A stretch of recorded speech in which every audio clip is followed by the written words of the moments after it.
Hi, it's Alexander Russo with The Grade. Welcome to the show, Kelsey Piper from The Argument. Hey, Alexander, thanks for having me on. I'm super excited to talk about this. It's so nice to have you here. We're here for a lot of reasons, but the excuse is your recent article about literacy and blue states and the Southern surge. I want to start out by asking you a little bit of a backstory in case someone doesn't know who you are or what the argument is. I think I know the answers to those questions, but other people may not. Who's Kelsey Piper and what is the argument? I'm a journalist. I write about tech, about science, and our process for learning about the world, and a lot about AI these days. And the argument is a new Substack publication we launched a month ago that aims to get liberals having a few more important policy conversations sort of out in public with each other and see if we can correct some mistakes that have been made and sort of vocally make the case for what we think is important and sort of see who wins out. Mhm. I'm so happy to be talking to you. I am such a big fan of yours and of Jerusalem's and the arguments so far. I know you're famous to me from Vox, where you wrote countless pieces that I admired and made me think. And I know Jerusalem from the Atlantic, where she wrote some amazing pieces, including one that said, if I recall correctly, yes, school is also childcare.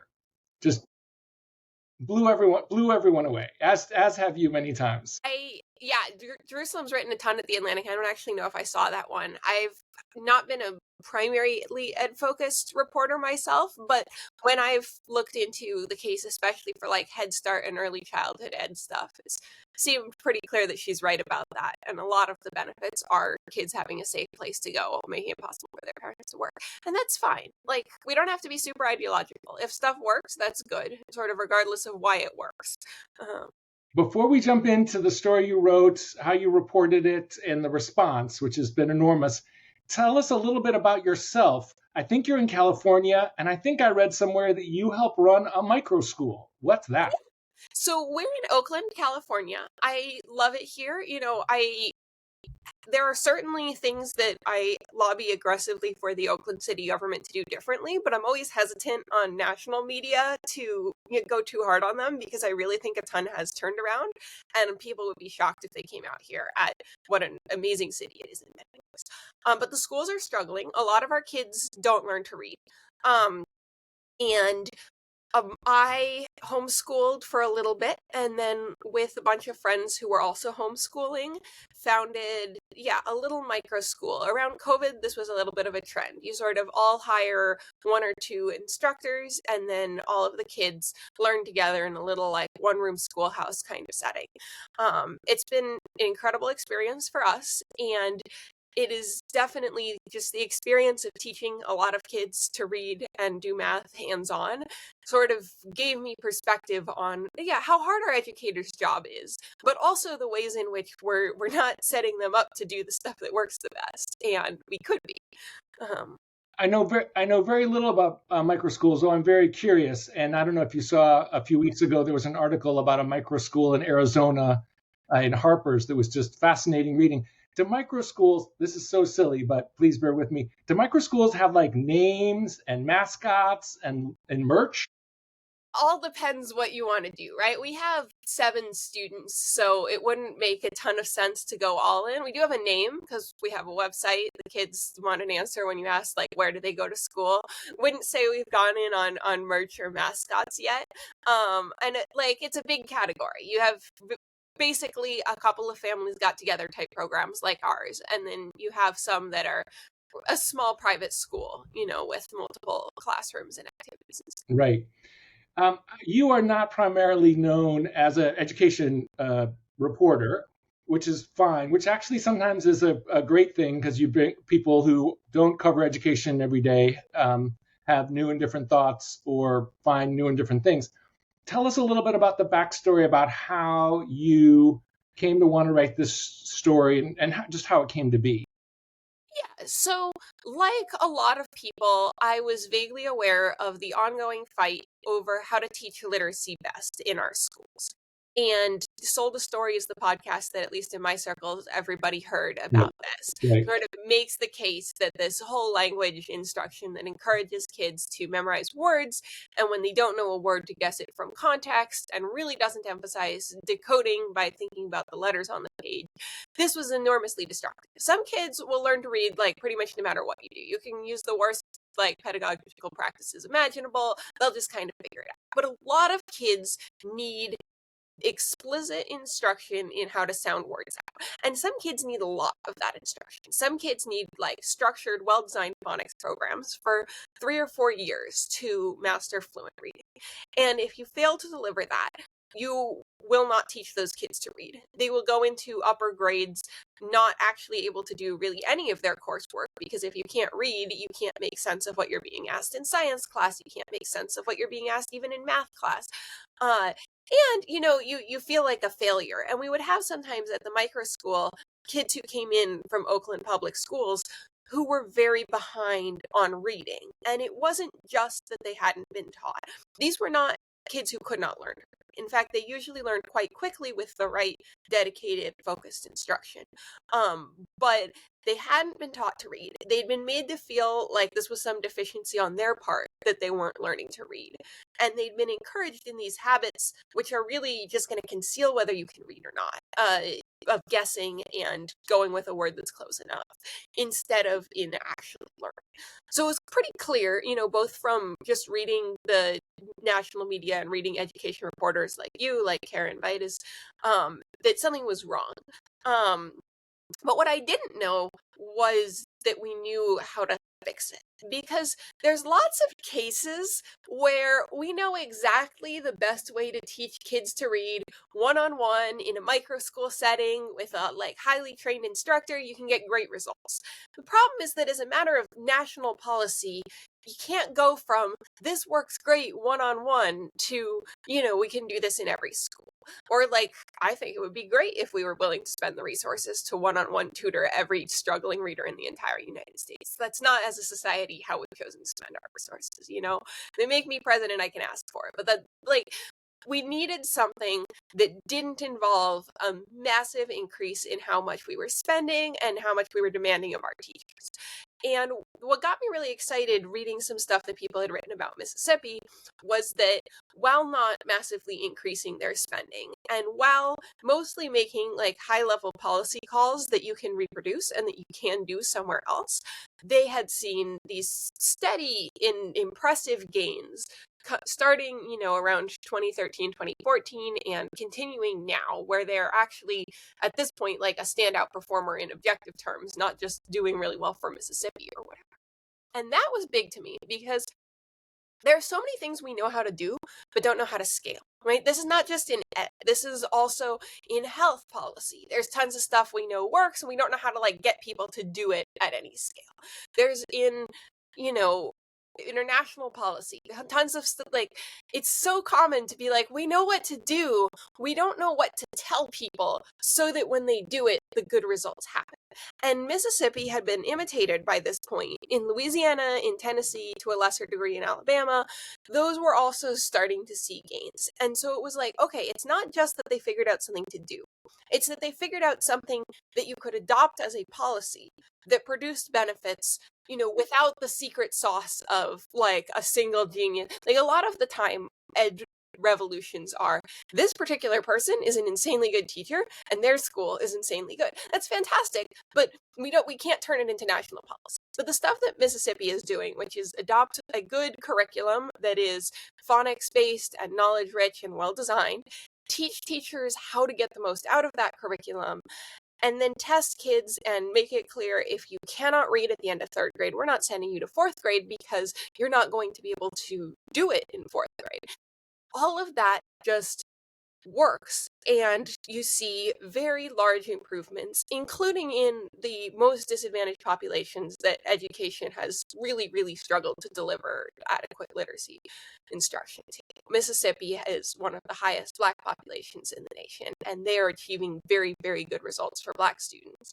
That's something in California I knew we were not doing. We had like very low literacy for Black students, despite the fact that I think everybody in California, if you talk to them, would say, of course, that's like one of our top priorities. But that doesn't make it happen. Making it happen doesn't just take caring. It takes like taking the right steps. One of your solutions, which I thought was hilarious, was that everyone should move to Mississippi. Let's see. Yeah, that was the phrase in the piece that made people the angriest. If you're living here in Oakland, California, I said, you should think about moving to Mississippi for the public schools. Everybody was like, no, you shouldn't.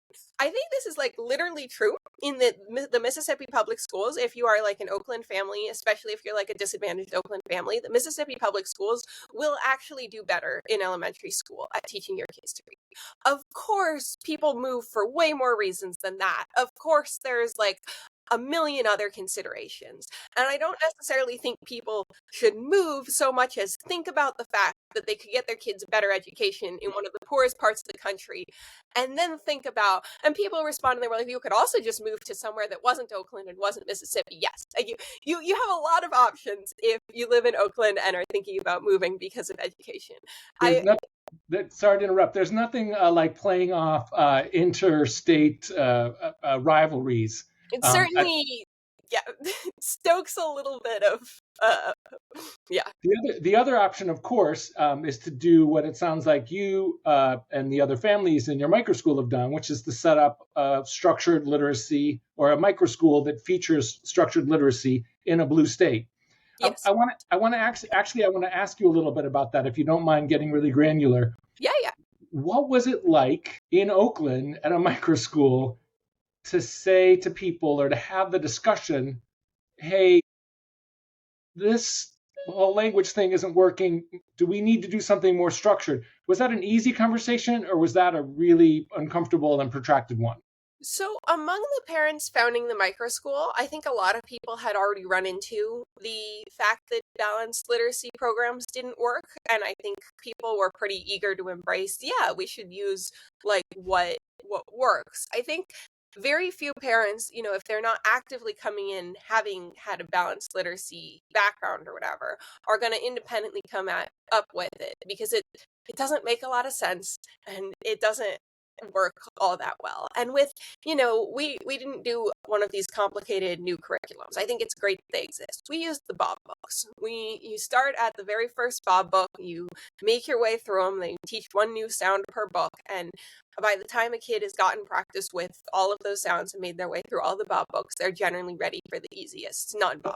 But there wasn't, just to be clear, because this is a little hard to imagine, I'm so glad but it wasn't war to say to parents, hey, we want to do something structured. It's going to include phonics.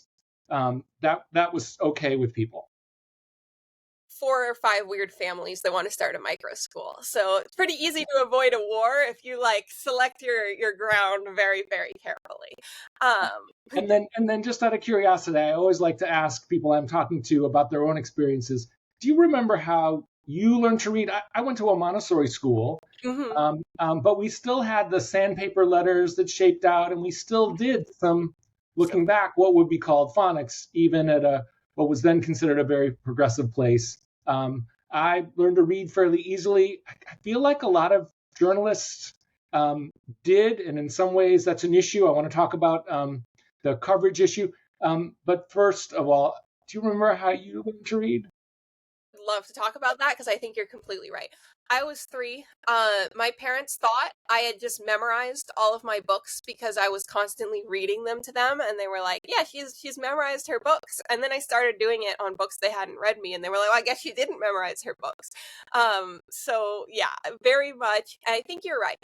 People who are super verbal is going to be all journalists. super like interested in the world of words and ideas is very common for stories like ours. Like, yeah, I picked it up pretty easily at a pretty young age. I was talking with Jerusalem about this, and she was like, yeah, I just learned when I was 3. I was like, yeah, me too. But that's a very small share of the overall population that just learns to read at age 3 without significant support. So because it's like way overrepresented among we highly verbal argumentative types, I think it probably influences how people think about what education should be, and makes it a little bit hard, unless you're intentional about it, to think about the average student who is not, learning to read automatically before they even enter kindergarten. And in particular, like, yeah, the thing where any tactic works with kids who, some kids are just going to instinctively figure it out. You read some books to them, they'll figure it out. The kids you are doing an injustice to is the kids who need a little bit more deliberate practice. Your piece threads in a little bit of a needle about the coverage issue and about whether the success of these southern states has gotten enough attention. Let me see if I can. You acknowledge that it's been covered, but it's been grossly undersold. And another part of the piece, you say that there's coverage, but it isn't saturation coverage. What's your take on the adequacy of the coverage? And then what's your understanding why journalists, forget blue state politicians or advocates, but what's your statement on the coverage quantity, and then why not as covered as previous reform errors have been covered, which you point to? Yeah, so like I said, a lot of people have heard of Sold a Story. I think that succeeded at penetrating the chattering classes pretty well. A lot of people were familiar with it. A lot of people, if you start talking to them about phonics, they're like, oh yeah, I heard about that, and that's where they heard it. When I learned more about Mississippi, the things that struck me as not having been emphasized were that this was not really a mystery. This was not, Mississippi's doing well now and we don't know why. It was timed. You can see the charts start to move at the time of very specific reading reforms that were put in place in Mississippi. Those reforms had a couple of planks that were very easy to replicate elsewhere, and other states had started replicating that and were starting to also see promising results. To me, that was the most important part of the story, because what we talked about earlier, because if something can't scale, then it's like a nice trivia piece, but it doesn't actually matter. But the fact that it was scaling, I hadn't heard, except from dedicated ed reporters. And I follow a couple dedicated ed reporters. I follow you, I follow Karen Vitus. So I was hearing a little bit more about like Southern Surge and the details of what went down in Mississippi. But that part, when I talked to other people, including other people who are like pretty well read, they hadn't heard it at all. And I think part of why the piece went so viral, and it got like 3 million views on Twitter, all of that stuff, was that there was a huge population of people who still had no idea. There were tons of people. Honestly, the most moving comments were just the people who were just overjoyed. They had they hadn't thought about it a lot, but of course it was a tragedy that in a poor US state, most kids weren't getting an adequate education. They were just like, we fixed that? That's better now? Like, this is like made my week, which is the right spirit to have, right? Like, we can have our interstate rivalries, we can have our opportunities to poke and prod at one another, but the most important thing is that every child who learns to read has a world open to them for life that would not be open to them if they couldn't read. And some people who are a bit more skeptical, they're like, well, how much does Mississippi maintain these kids at grade level through 8th grade? The answer is not that much yet, although, it takes years to get a kid who started the improved program in kindergarten through 8th grade, so give them some time. But even if it's quite hard to keep these kids at 8th grade level in 8th grade, which sort of requires you to deliver really good instruction for them for 8 years in a row, not just for 4 years in a row, being able to read at a 4th grade level means that the world is not incomprehensible to you, right? Like a 4th grader who is reading at grade level can read texts for fun. They can interpret those texts and understand what's going on. If they get written instructions from somewhere, they can read the written instructions and understand what's going on in them. It is the difference in a meaningful way between being able to participate in our world and not being able to participate in our world, and being able to derive value and meaning from written text and not being able to do that. So to me, it matters, obviously, how long we can sustain those gains. Can we improve their ACT scores and stuff like that? But the gap between literate and not literate is really, really important to me, even if you told me some of those kids is going to be reading at a 5th grade level, like on a lasting basis. You can get a lot. I own a first aid book for moms, which was written in 1930s, I think. So it assumes a pretty low adult level of literacy. It assumes about a 4th grade adult level of literacy. But it assumes that you, a mom, might be dealing with some fairly serious health issues for your kids, because in the 30s we still had a lot of serious health issues for your kids. It gives you detailed step-by-step instructions about how to tell what's going on, how to provide care, when your kid needs to go to the hospital. It's all at like a 4th grade reading level, because that was all they assumed you had. And I read this and I think, we don't have very many texts like that aimed at adults who are reading at a 4th grade level this day, but we totally could. Like a person reading at a 4th grade level can benefit from texts written for them that convey important information, like how to tell if you need to take your child to the doctor, stuff like that. And a person reading at a 4th grade level can be a full participant in our society in a way a person who can't read at all can. So I felt really strongly about the 4th grade results, even while still waiting for the 8th grade results. What's the psychology though, or what's the impediment? Some of the people in your piece talked about the political impediments to emulating these largely red states, and I get that. But journalists are supposed to be looking for stories, exciting, dramatic stories, and yet we don't really have that saturation coverage as you describe. A few years ago, I was talking to some of the journalists who were interested in literacy about the need for a drumbeat, a literacy newsletter, something to sort of keep things going on. Lines instead of a like spread Right. once a year. Because frankly, your article is amazing. Everyone should read it. There have been a lot of great standalone articles about this issue, both about the problem and about the solutions, but we don't have the drumbeat. I would love your best newsroom psychotherapist understanding for why that is, because this would seem to be like a story that a lot of people would be running with. So I think there's a couple things. I think, and to be clear, this particular story makes some red states look really, really good because they're the ones that delivered. Overall, if you just like run a big national comparison, being a blue state or being a red state is not one of the big predictors of how well your students are doing. Like, there's a lot more that goes into that. I think Mississippi is delivering something that out here in California and in a lot of other states we are failing is like really important. And I do think this reflects well on Mississippi's government and badly on California's government and stuff like that. But it's definitely not the case that like across the board, red states are outperforming blue states. It depends on whether you're doing the stuff that works or not. And the states that are the ones that are outperforming. But with that said, I do think a lot of people feel reluctant to write a story that makes their the side they're sympathetic to or whatever look bad. I think there's a lot of contempt for Mississippi. I think a lot of people like just can't really believe that Mississippi is doing something really clever or good or impressive. It's like a lot more fun to write about, like, okay, a conversation that I have seen a lot of people have in my circles is about Alpha School, which is a $75,000 a year here in San Francisco. I think it's $50,000 in Austin. Private school that tries to compress the academic instruction into 2 hours in the morning with the help of tech for like self-focused, self-paced instruction and stuff like that.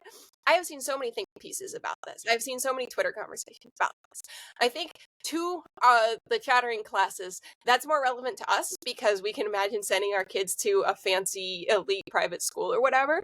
And it's more fun to argue about, like, oh, what if we did this? Whereas, like, what if we systematically change how a state does things in a way that mostly has its largest impact on the kids who are doing the worst? It's not that people don't care about those stories, but they don't hit the pocketbook or whatever. They don't feel immediately relevant to what you should be doing because it takes a lot of proof for people to admit that Mississippi is immediately relevant to what they should be doing. They think of it as like somewhere else.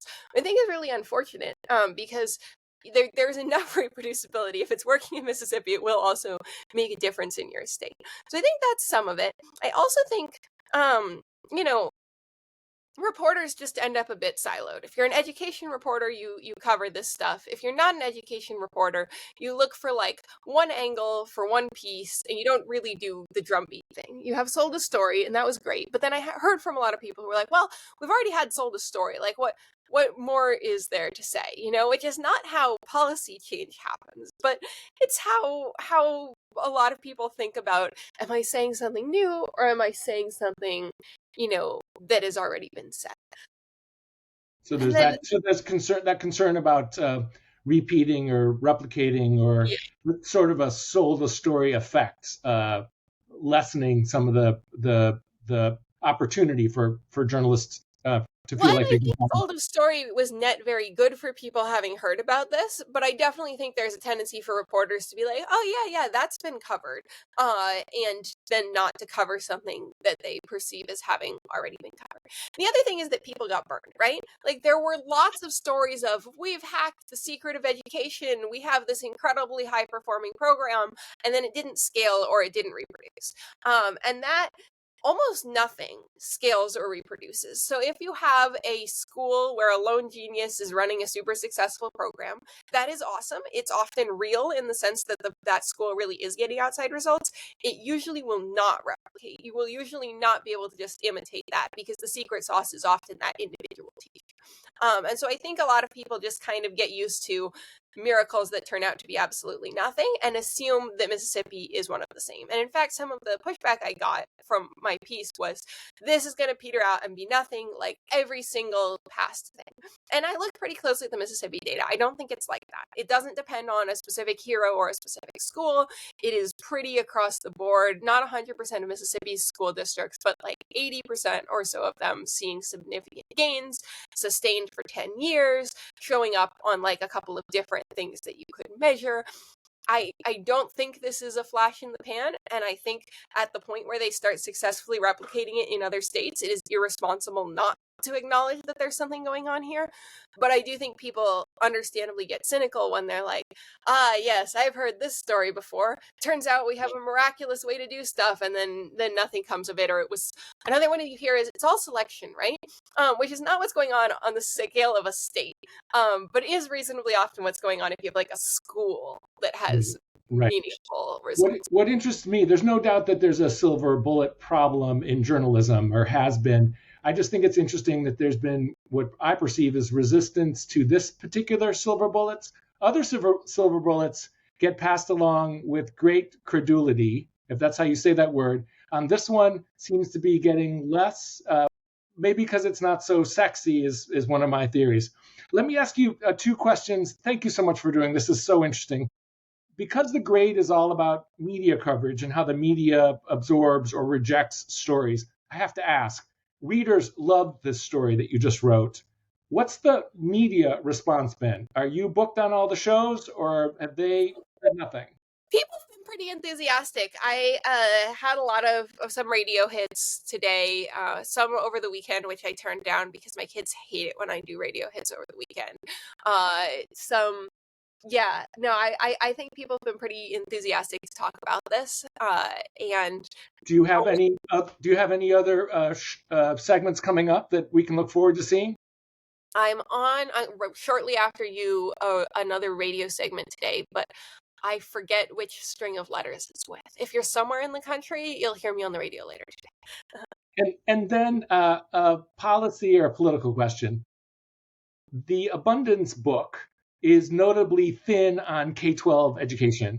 And people like me who only think about K-12 education and journalism are curious about that, because increasing the supply of high quality schools might seem to fit the idea of abundance.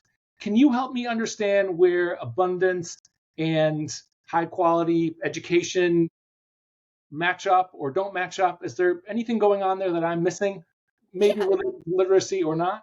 So I think there's a couple different directions you can go here. One is I do think there's a straightforward case that a lot of the abundance analysis applies to education. And I quote John White, who worked on the Louisiana program in my piece, who had some takes on that. One is that a lot of abundance is about the problems with localism. We, for good reasons, devolved a lot of stuff to the smallest units of control available, but then they tend to make decisions that are sort of like short-sighted and serve like hyper-local stakeholders, sometimes at the expense of the big picture.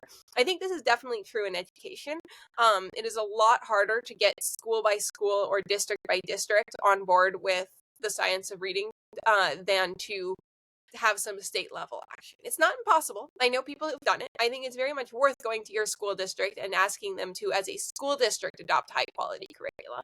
But it definitely seems like a case where it is often more productive to do this stuff at the state level, and where fundamentally we've burdened a very large number of small jurisdictions with making high-level policy decisions of the kind that it is not shocking they were not equipped to make, where there was really no reason to think they were going to be equipped to make them well, and then they make them in ways that don't go well, often in terms of long-term consequences, because most of the costs of kids not learning to read are paid, not by that specific school district, but they are certainly paid by our society when those kids are less likely to be able to get a job, when those kids are less likely to be able to be active civic participants in our country. And those kids aren't treated as the stakeholders they are. And so I do think there's a anti-localism, stop delegating things to people who are not going to have the resources to do them angle to all of this. At the same time, Jerusalem has been pushing recently for do we want to call everything abundance? Or do we want to sort of reserve that for the case where, that is an important element of getting people on board? Because I definitely think it's too easy to just say, oh, abundance is hot now. Everything is abundance, let's have, yeah. I've been having to resist putting YIMBY for schools in all my headlines. Yeah. And it's there being a new lens, which is useful and instructive, is a good thing. But also, one of Ezra's best posts about what goes wrong in policy is his Everything Bagel Liberalism post, which is about the tendency to try and tie all of the things we do into a sort of shared cause and understanding, instead of delivering sort of on their own terms. Our schools should be really good as schools, our roads should be really good as roads, our healthcare policy should be really good as healthcare policy. So certainly I think there's an abundance angle. I don't object to anybody sort of leaning into the abundance angle because it's obviously there. But I am a little bit wary of, saying too much, this is just like all of these other things, because some people don't like abundance, and there's no need to alienate them if you can simply avoid alienating them. And because I don't think you have to buy any larger propositions about what's wrong to want to imitate Mississippi. You can want to imitate Mississippi just because you want kids to learn to read and it works. If you do agree with me about everything else, great, you're correct about everything else. But we don't need you to. Got it. This is so helpful and so interesting. I really appreciate you being on the show. I'm Alexander Russo with The Grade. This is the Education Show. I've been with Kelsey Piper from The Argument. Thank you so much. Yeah, well, thank you.